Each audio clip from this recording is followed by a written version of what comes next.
This is the Headbanger's Almanac.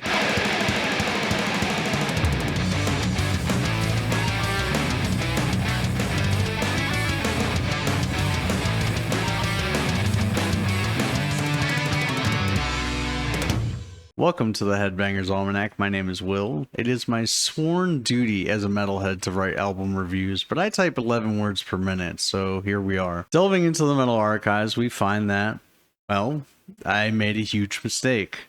There were 604 album releases in January, so roughly 151 albums a week that I would have to skim through to pick one that I really wanted to talk about. And let's not forget that I'm on double time to try to get caught up for the year. But you'll be proud of me, because given my preferences in sound, I typically lean into power metal with the soaring vocals and the roaring guitars, and that would have made this week a lot easier because I could have just gone with power paladins with the magic of wind, fire, steel, but it turns out this week I just needed to get back into the groove metal.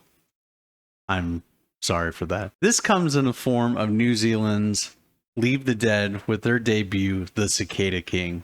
It literally kicked off the new year, coming out January 1st. It has 9 tracks and is 44 minutes 56 seconds long. Now, Rob Black and James Miles take me right back to the heyday of Pantera with their guitars.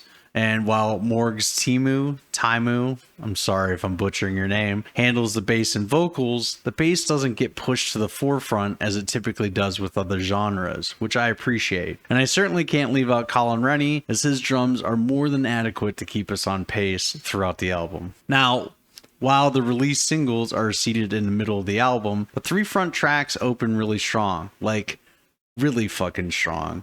I would even argue they're stronger than the singles, completely justifying picking this guy up. The 8th track, Arrival, slightly stumbles for me vocally as Morgs kind of goes for this spoken word approach for the verses before picking it back up in the chorus. I mean, I appreciate trying to establish a larger gap between the 2 deliveries, but it just needs to be honed a little bit more for future releases. Overall, the album is very enjoyable all the way through, and again, it surprised me, as I thought I could just mail it in with a safe bet, with Power Paladin. Once I narrowed down my selection, this album has been on repeat to prepare for the review, and I'm going to keep it there because I fucking love it. If this review ever reaches the band, and I doubt it will, I would just say put out some videos. Even if it's just putting the songs over some live footage or doing the tried and true playthrough at home videos because of the plague.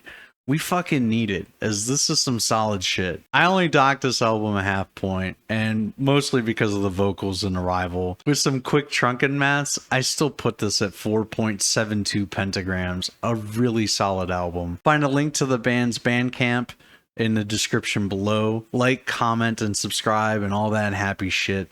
And lastly, have fun, guys.